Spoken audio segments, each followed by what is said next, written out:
Bonjour à tous, Johnny à l'antenne. Oui, oui, allez, là, ça c'est la suite de la vidéo, comme je vous ai dit, en plusieurs parties, sinon elle serait trop longue. Donc oui, comme je vous disais, aujourd'hui en fait, maintenant on va rentrer dans l'analyse un peu plus en profondeur, d'accord, par rapport à ce qui se passe. C'est qu'aujourd'hui maintenant, quelle a été l'action de l'État? D'accord, qu'est-ce qu'elle va faire l'État? Quelles sont les actions à mener maintenant? Il y a le constat, d'accord, on est arrivé, voilà, l'état d'élu a été fait. Maintenant, qu'est-ce qu'il va falloir faire? Donc, dans un premier temps, l'État j'ai envie de dire que tout dépend de lui, tout dépend de l'État. Tout dépend de l'État, c'est-à-dire tout dépend de la France. Que va-t-il faire? Là, déjà, il y a eu des ministres qui sont arrivés, il y a eu l'envoi de 800 soutiens, de 800 hommes qui sont arrivés. Là, techniciens, médecins, la Croix-Rouge, pompiers, gendarmes, etc. qui sont venus. C'est une très bonne chose. Très bonne chose. Il y a une réaction. D'accord, réaction a été rapide. Hein. La réaction a été rapide. On a pu voir que, là, je ne vous fais pas l'état des lieux de tout ce qui a été touché, hein. Mais l'électricité, l'aéroport, tout a été touché. La tour de contrôle de l'aéroport a été touché. Donc, ce qui fait que l'atterrissage des avions est assez difficile. Seuls les avions militaires peuvent atterrir. Bon, là, ils sont équipés pour atterrir n'importe où, en tout temps et en toute heure. Donc, aujourd'hui, il y a eu des déplacements de la part des ministres. On a eu François Bayrou qui va se rendre ici à Mayotte. Le président de la République a prévu de se déplacer dans les prochains jours. Justement par rapport à la disponibilité de son calendrier. D'accord, il y a des actions qui sont menées, 20 000 tonnes d'eau qui vont être envoyées, de denrées alimentaires qui sont déjà sur place. Alors que je vous parle, qui sont déjà arrivés. Maintenant, il y a l'organisation de la distribution qui va se suivre sur différents points pour éviter l'attroupement, l'état d'émeute, la sécurisation de différents lieux stratégiques, notamment les magasins et autres. Voilà, il y a des choses qui se sont mises en place, il y a des choses qui se font très bien. Là, maintenant, ça agit. Il y a l'électricité qui est rétablie à 50% dans l'ensemble de l'île. Il y a une action, et c'est ce que l'on veut. Il faut réagir vite. Il ne faut pas attendre que les choses se passent, non. On réagit vite. Il y a un plan d'action qui a été mené, d'accord. On voit qu'il y a eu de la préparation, qu'il y a des choses en fait des leçons qui ont été tirées des précédents événements, d'accord. Parce que c'est pas la première fois qu'on a une intempérie, qu'on a ce genre de catastrophe, hein, de tempête, que ce soit en France ou à la Réunion ou autre. Hein. Donc il y a des leçons qui ont été tirées, mais comme Saïd Omar Wali l'a dit lors d'une interview, on s'est quand même demandé qu'est-ce qu'on va faire. D'accord. Il faut que l'action soit beaucoup plus rapide que ça. D'accord, alors qu'on a déjà eu ce genre de tempête, que ce soit en Martinique et autres.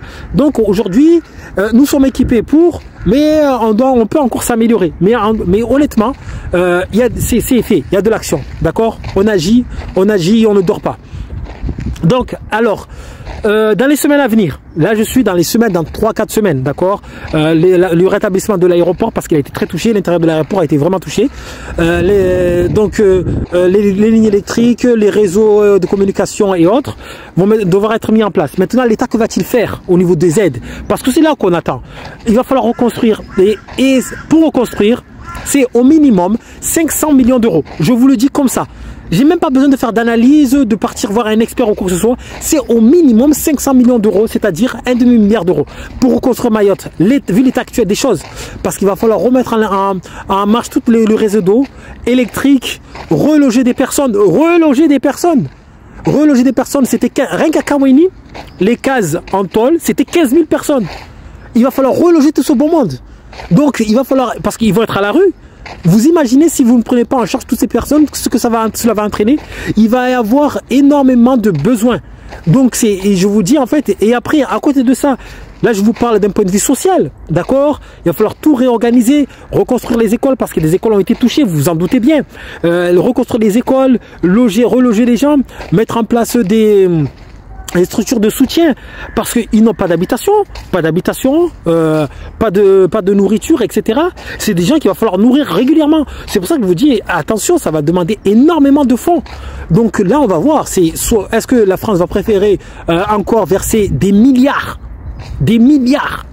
pour soutenir la guerre en Ukraine, hein, ou bien montrer à Mayotte et aux Mahorais que ils sont mahorais et que leur intérêt passe avant la guerre. Là, je vous le dis, le calcul est là. Le calcul est là. Bon, je connais déjà la réponse. Moi, je connais la réponse, mais chacun se fait son idée. Vous voyez, donc, je vous dis, hein, c'est minimum 500 millions d'euros. C'est minimum 500 000 € pour reconstruire tout ça. Pourquoi? Parce que à côté de ça, il ne faut pas se dire que nous allons seulement construire, refaire quelques roues, refaire la route, etc. Non. Maintenant, il va falloir en fait vraiment se projeter vers l'avant. Hein. C'est pas là on construit vraiment pour l'avenir. C'est bon, on est à l'état de lieu, on repart de zéro. Maintenant, on reprend une feuille blanche et on recommence, on retrace tout. Maintenant, quand on va tout retracer, c'est avec de gros projets, des projets conséquents, des projets objectifs, avec des personnes qui ont une vision. C'est là maintenant. Là, c'est pour ça que je vous dis, quand je vous parle de 500 millions d'euros, je vous dis pas juste pour retaper des maisons. Non, je vous parle de reconstruction.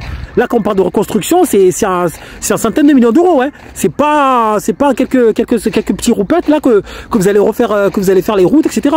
Là, c'est pas tu refais la route, c'est pas que tu viens me refaire la route départementale. Non, tu m'as construit 2, 3, 4, 5. Là, c'est dans ce sens-là hein, que les élus. Parce qu'encore les élus, parce qu'on a beaucoup d'élus poltrons, je vous le dis, on a beaucoup d'élus poltrons, c'est dans ce sens-là, et ça c'est le moment, là c'est le moment d'aller réclamer vraiment leur dû, de demander à ce que les choses soient faites. Vous voyez? Donc aujourd'hui, l'analyse elle se fait là. C'est que la reconstruire va coûter énormément, très très cher. On doit reconstruire les routes, nous devons reconstruire et construire de nouvelles routes, construire des nouveaux bâtiments qui seront stables, aux normes. Les installations doivent toutes être remises aux normes. Il va falloir reloger des personnes. Avant, nous avions besoin de 40 000 logements hein, dans 5 ans. Mais c'est plus 40 000 logements que tu vas me faire là, mon cher ami. Là, c'est dans les 200 000. C'est 200 000 logements qu'il va falloir faire parce que bon, maintenant tu vas reloger les gens. Forcément, certains vont aller reconstruire dans des bidonvilles. Ils vont reprendre leur bidonville, c'est normal, ils vont se reconstruire, tu les empêcheras pas. Ça c'est un fait, c'est sûr et certain. Mais toi, à côté de ça, tu ne peux pas laisser ça. Tu dois obligatoirement mettre en place un plan social. Il y a un plan social qui doit se faire. Et aujourd'hui, tout cela va se faire avec des fonds. Il faut des fonds parce que ces familles, tu es obligé de les reloger dans la décence. À côté de ça, il y a toute une chose. Et au niveau de l'immigration, tout ça, bon, petite parenthèse, c'est pas ce qui va empêcher les gens de venir à Mayotte. Au contraire, pour eux, là, c'est une aubaine. Il faut venir absolument pour faire partir de cet attroupement. Bon, après, maintenant, je sais pas où ils vont aller parce que ça va être très compliqué pour eux. Mais ils vont vouloir faire partie de la sauce et essayer de demander à trouver un logement ou je ne sais quoi. Donc, aujourd'hui, en fait, nous entrons vraiment, Mayotte entre vraiment dans un virage extrêmement déterminant pour son avenir. Et le problème, c'est que ce virage, en fait, il est négocié par des personnes qui n'ont pas par les élus. Là, je vise directement l'ensemble des conseils départementaux qui pour moi sont une énorme déception. Énorme déception. Nous ferons une vidéo, on en reparlera parce qu'il faut absolument qu'on en parle de ce conseil départemental qui part à la dérive hein, concrètement depuis le début, mais là c'est vraiment c'est aberrant. Donc les élus doivent vraiment les revendiquer ça. Parce que à côté de ça, à côté du plan social, maintenant la question qui se pose aussi, c'est le plan économique. Moi je prenais ça. La santé, oui, ça va de soi. Il va falloir reconstruire des hôpitaux, etc. Parce que l'hôpital de Mamoudzou à 70% n'est plus opérationnel. Mais il va falloir relancer l'économie. L'économie d'un pays, c'est son poumon. Il ne faut pas que l'économie dorme. L'économie ne doit pas. Maintenant, les structures qui ont été impactées. 80% des structures ont été impactées. Les hôtels, les maisons, tout ça, tout a été impacté, tout. Les restaurants, tout. Il va falloir maintenant leur donner des aides. Et ça va coûter. Ça va coûter énormément parce que une structure qui ne peut pas tourner, un commerce qui ne peut pas tourner, c'est un commerce qui est mort. Avec les prêts, etc. Je vous laisse imaginer. Donc il va falloir soutenir l'économie fortement. C'est la raison pour laquelle je vous dis, ça va se chiffrer aux centaines de millions d'euros. Et ce n'est pas négligeable. Et là encore, je pense que je suis sous les estimations. Hein.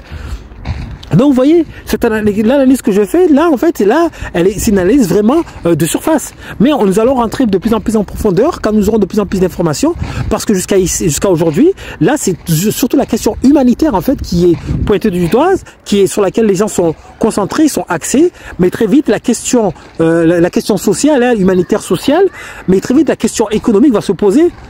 Très vite, hein. On va se dire bon les entreprises, bon ok, maintenant après ça, après coup maintenant qu'est-ce qu'on fait maintenant? Maintenant nous les économies, nous les structures, les enseignes, que fait-on maintenant? Comment allons-nous les aider?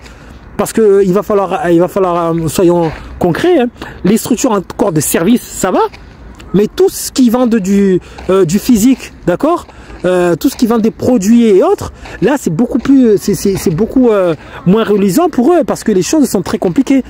Il va falloir les soutenir. Il y a une aide, un soutien par rapport aux coupures d'eau, etc. Ce qui a été fait, c'était très bien. Et je pense que ça va être dans ce sens-là également. Hein.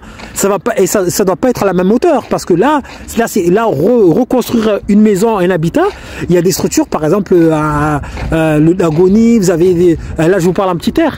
Il y a le Maoré Jet qui a été balayé, Maoré Jet balayé, le Faré balayé, le Agoni balayé, il y a le Los Angeles, il y a le Suparot, tout ça, et tout a été balayé. Ils ont tous pris un coup. Et toutes ces structures, comment vous voulez, alors qu'ils ont des prêts qui ont été avancés pour la plupart, il y a des prix, il y a des investissements qui ont été faits, donc il va falloir les soutenir. Et c'est pas avec 3-4 000 euros que vous allez les soutenir. Là, on parle de 10 à 20 000 euros au minimum. Là, c'est pour ça que je vous dis, là, de la part de l'État, il y a un gros effort à faire. Un très gros effort à faire et qui devra se faire sur plusieurs années, sur 3-4 ans. Parce que l'économie, quand je dis l'économie, même l'alimentaire. L'alimentaire, vous voyez beaucoup quand vous voyez Mayotte aujourd'hui, Mayotte a été frappé par l'automne. Tous les arbres ont été arrachés, dépouillés, tous les arbres ont été dépouillés de leurs feuilles. C'est-à-dire que toutes les plantations sont parties, se sont envolées. Donc aujourd'hui, pendant 1 an minimum, Mayotte va dépendre des importations. On va importer, chose qui était déjà le cas, mais aujourd'hui, nous n'avons plus de fruits et légumes. En ce qui concerne les fruits et légumes, nous sommes complètement dépendants de l'extérieur. Et ça, c'est une chose aujourd'hui. C'est pour ça la raison pour laquelle je vous dis qu'aujourd'hui, l'État va vraiment nous montrer si, la France va nous montrer si aujourd'hui, est-ce que Mayotte compte plus que l'Ukraine? Est-ce que envoyer des milliards d'euros pour soutenir la guerre vaut plus que sauver Mayotte et aider Mayotte à se relever, à se reconstruire? Merci à tous. Maintenant, je vous parle. Ici le ghetto, à vous les studios. Peace.